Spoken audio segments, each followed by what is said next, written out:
magandang gabi po. So, pag-usapan natin ngayon is about sa tax return dito sa Czech Republic. Kung totoo ba na may tax refund nga daw dito sa Czech Republic.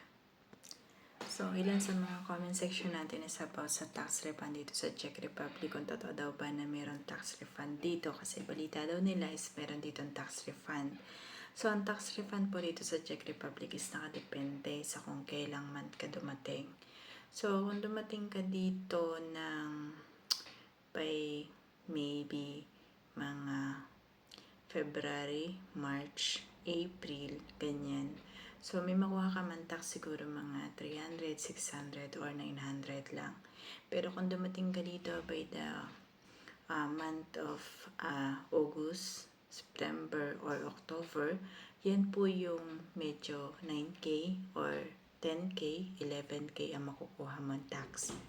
And then, pagdating naman po ng November or December ka dumating, so ang makukuha mong tax dito is possible ay 0. So, dahil tapos na yung parang cut-off ng tax dito sa Czech Republic. So, expected nyo kapag dumating kayo dito ng November, December, January, yan, wala po kayong makukuha halos na tax kapag nagbigaya ng tax. Isang beses lang po kayo mabibigyan ng tax. Bali pagdating nyo lang. Halimbawa, dumating kayo ng August. So, the next year, by the March or April, so makaka-receive kayo ng tax refund. After that, so yung the next year nyo is wala na pong tax. So, isang beses nyo lang siya marireceive.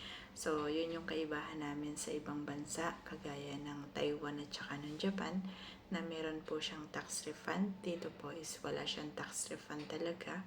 Kasi sa first year mo lang siya makukuha. And yun nga, kung umabot pa kayo dun sa cut-off or dun sa dikit sa month, kung kailan nagbibigay ng tax, ay talaga pong wala kayong makukuha. So, meron akong mga nakatrabaho na December sila dumating.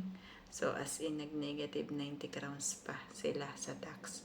So, wala talaga sila nakuha. Unlike sa akin na dumating ako ng August, na may nakuha po ako at that time ng 9,000 crowns.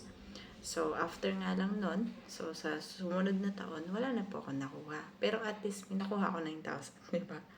So, yun lang yung kaibahan namin talaga. So, yun, para sa nagtanong sa tax refund, yan po yung information na mabibigay ko about sa tax refund dito sa Czech Republic.